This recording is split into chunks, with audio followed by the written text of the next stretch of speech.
Electrochemistry deals with the chemistry of electrons in motion. We know that the universe, there are five manifestations which are space, time, matter, energy, and the fifth one is the interactions between these four elements. And so this is governed by universal law.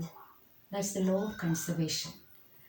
In electrochemistry, the conservation is between the chemical energy and the electrical energy.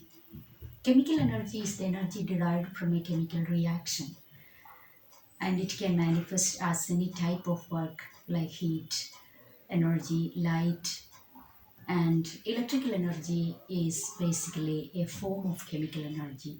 If we can transport these electrons in a chemical reaction through a conductor through a long distance, then we call it as electrical energy. How we can produce electrical energy from a chemical reaction? We need a spontaneous chemical reaction for that. Then what's a spontaneous chemical reaction?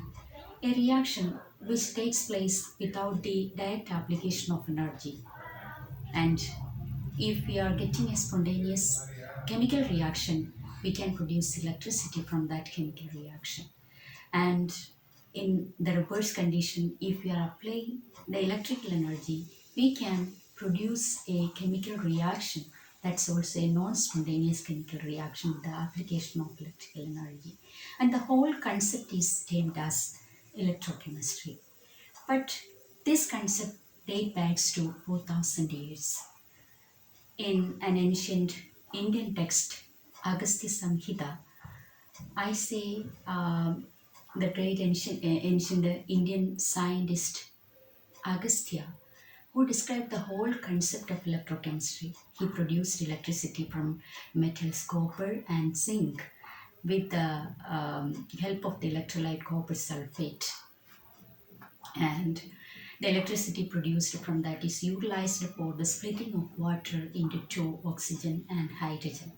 And he termed electricity as Vaidyuti and oxygen as Pranavayu, hydrogen Udanvayu. Pranavayu means life supporting gas, and Udanavayu is the lightest gas.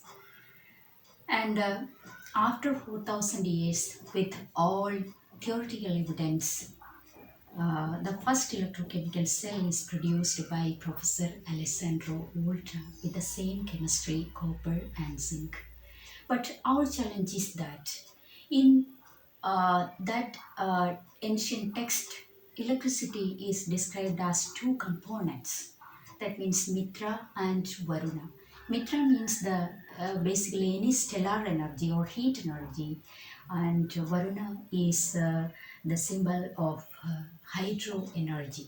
Then our challenge is that basically what's the two components present in electricity?